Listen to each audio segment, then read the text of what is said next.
It is an exercise in democracy on a gigantic scale. The world's biggest election is about to get underway in India. Almost 1 billion people are eligible to vote.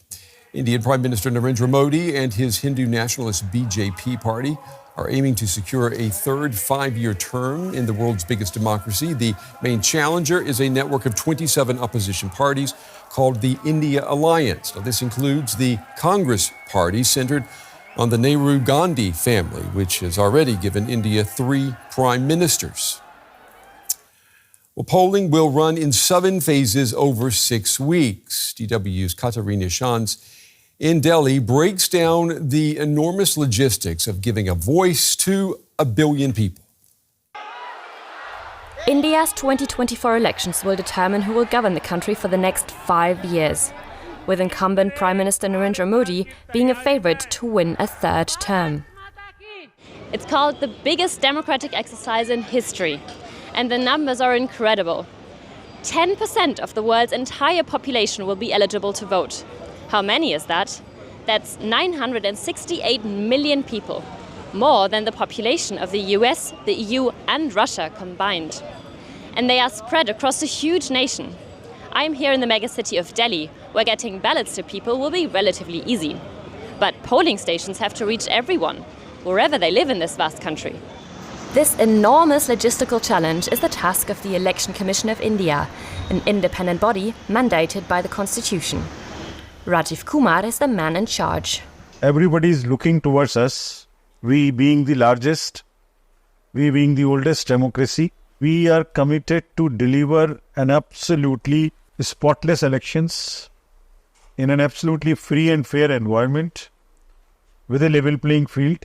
The process is so complicated, it takes 45 days with a schedule for different states to vote. This community center in the North Indian city of Noida will serve as one of India's 1 million polling stations.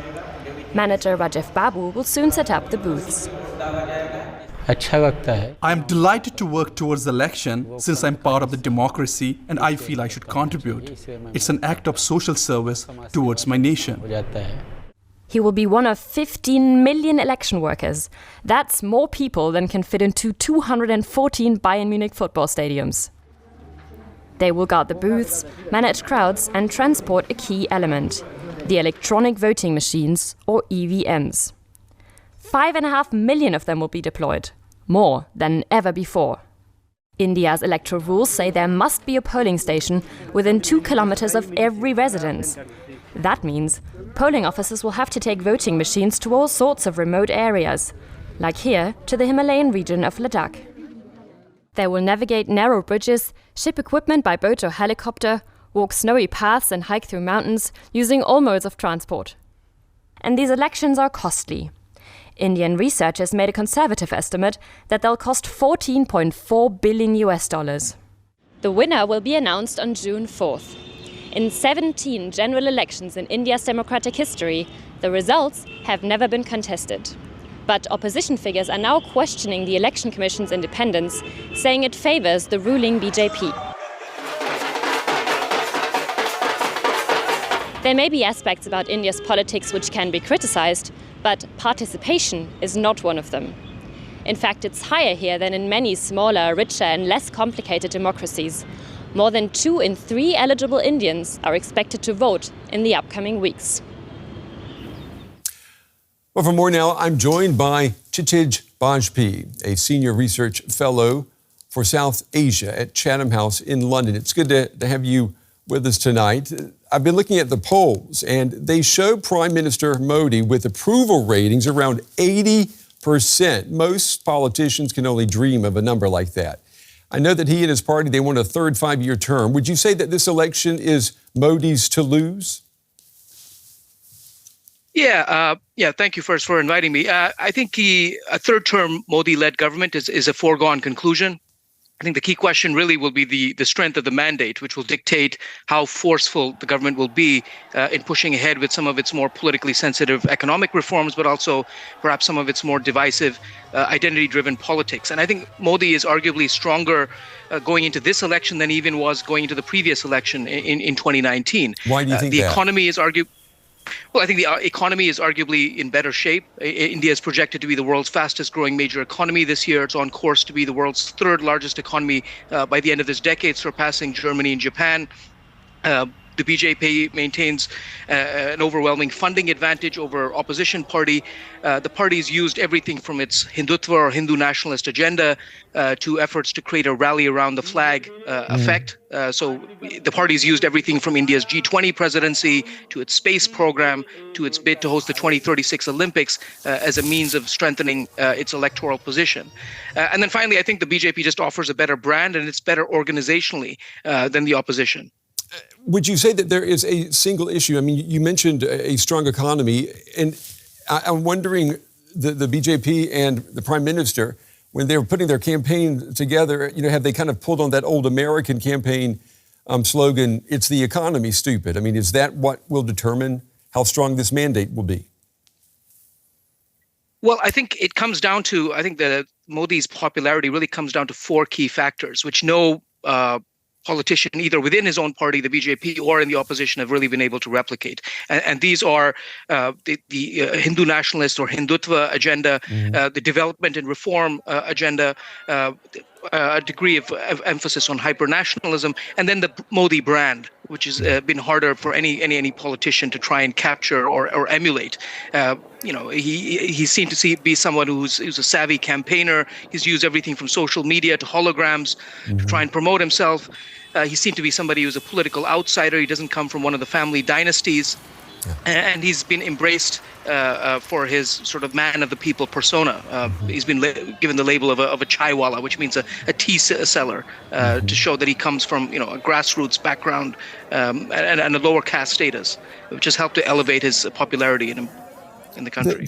I understand that Indian law requires that there be a polling place within 2 kilometers of every eligible voter in India, and this election will take place over the span of 6 weeks. Now, all of this demands Herculean feats of logistics as well as patience. I mean, spreading this vote out over 6 weeks, does this add, in your opinion, to the integrity of the election, and does it add to the public's trust in the election results? So I think on a procedural level, Indian democracy remains very well intact. So, I mean, if you look at, for instance, the most recent state elections that took place last year, we had fewer recounts, fewer complaints about voter manipulation or vote rigging, a relatively high voter turnout. So I think Indian democracy remains quite robust at a procedural level, and claims that if Modi wins again, that India will slide into some sort of dictatorship or we're seeing the death of Indian democracy. I think this is very much exaggerated. And I would argue that the institutions still remain stronger than the individual, despite the challenges, the logistical challenges of putting together such a Herculean task of putting together such a large election. Mr. Bajpee, the world's biggest democracy, India, and the world's oldest constitutional democracy, the U.S., they're both holding elections this year. I mean, could there be any two major elections that are any different when you look at them? In your opinion, what can Americans learn from the Indian exercise in democracy that we are about to witness? Well, I think there are parallels that can be seen. Some people have drawn parallels between Modi and former President Trump. Both are populist leaders.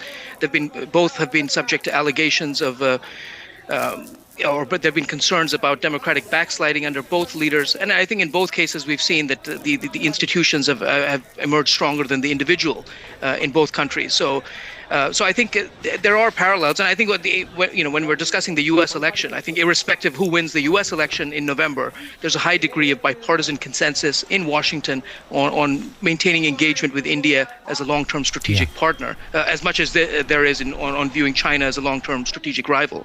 The world's largest democratic election has kicked off as people in India head to the polls. Voting for what is called the Lok Sabha, the lower house of parliament, will continue until June 1st. Nearly 8 billion eligible voters up and down the country are casting their ballots in 7 phases. The voting is staggered to give election officials and security personnel time to move around the country. Prime Minister Narendra Modi is seeking a third term in office. Polls suggest he and his Hindu-nationalist BJP are on course to win another landslide. Adored by his supporters, some Indians say his policies have bred intolerance and are threatening India's secular roots.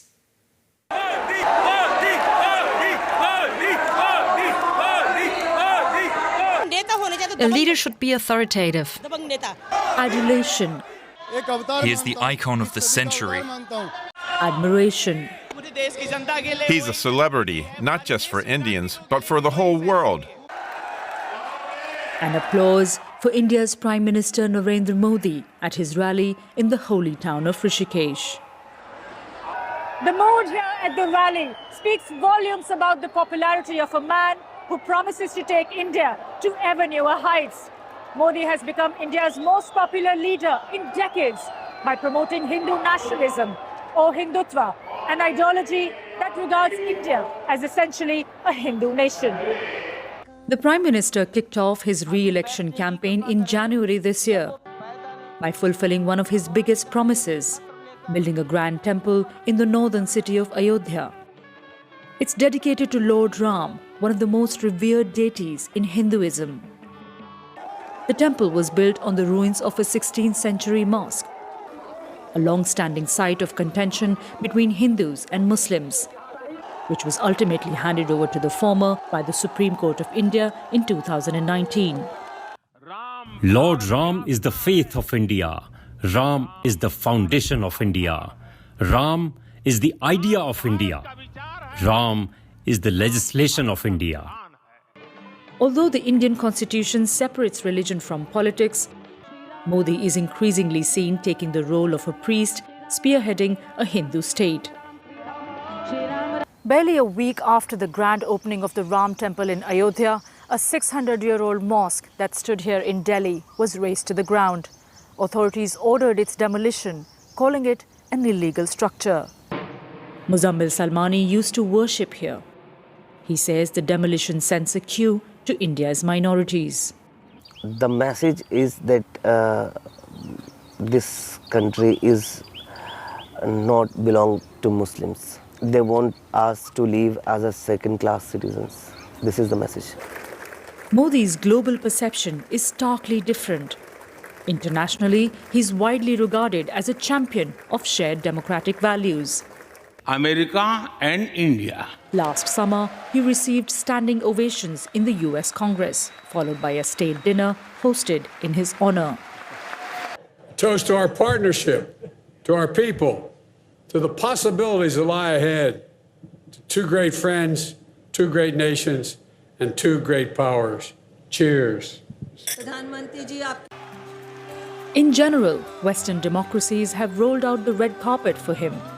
Modi represents the world's fastest-growing major economy with huge potential for foreign investment. And India is seen as an important counterweight to China.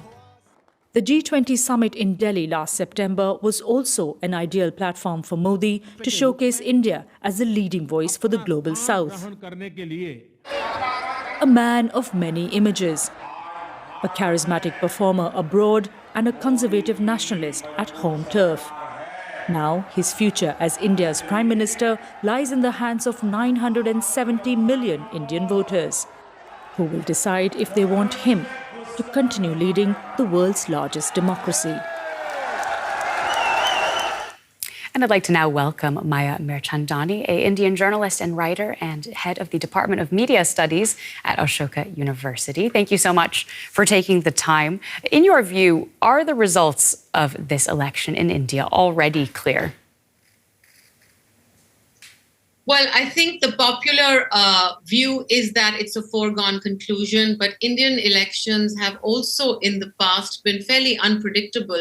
Don't forget that in 1996, this country threw up the first ever hung parliament in decades that led to coalition governments, and people called the result of that policy paralysis. But it was really democracy thriving.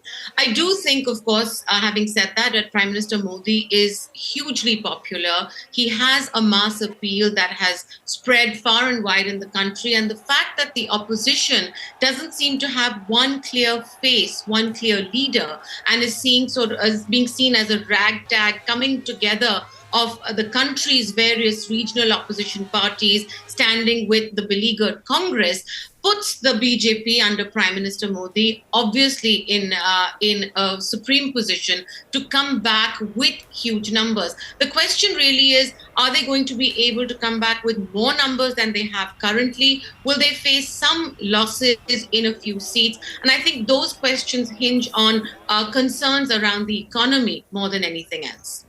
I'd like to talk a little bit more about Narendra Modi as a figure. Many Indians idolize him, and I'm wondering if you could give us some context about what is behind his mass appeal.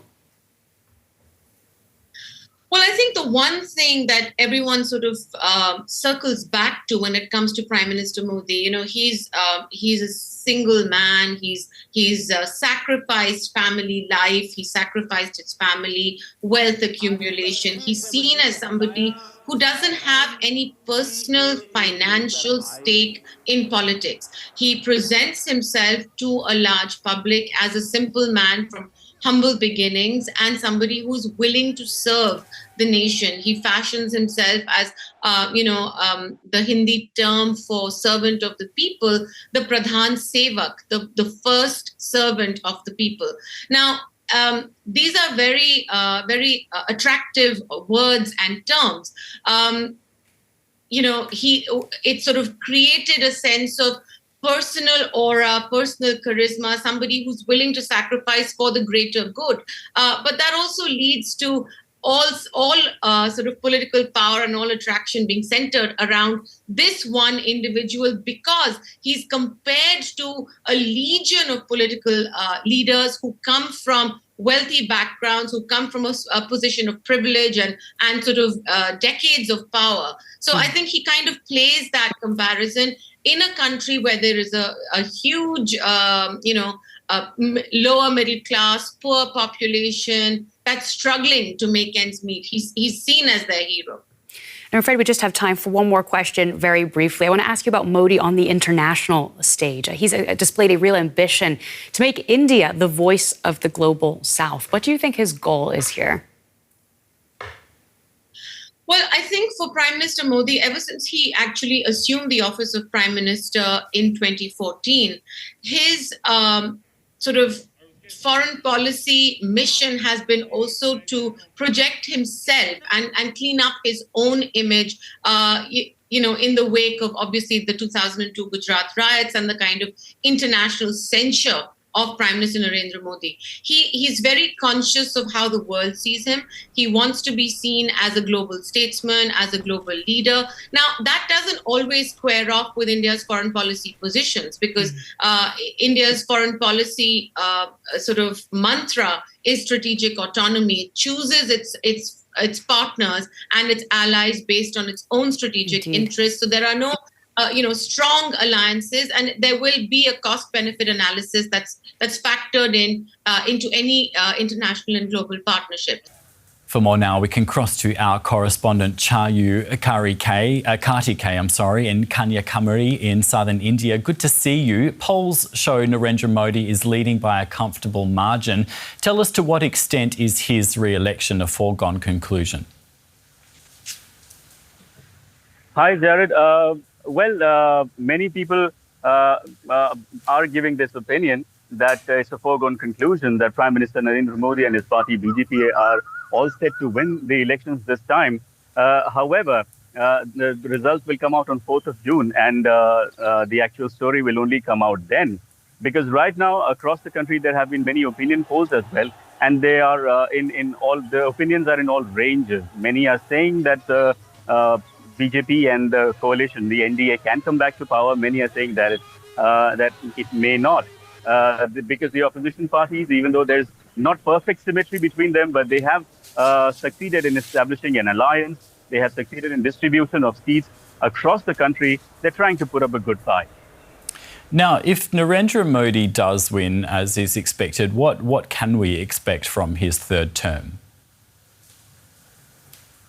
Well, there have been many promises that the Prime Minister has made. In fact, he's been calling them his personal guarantees.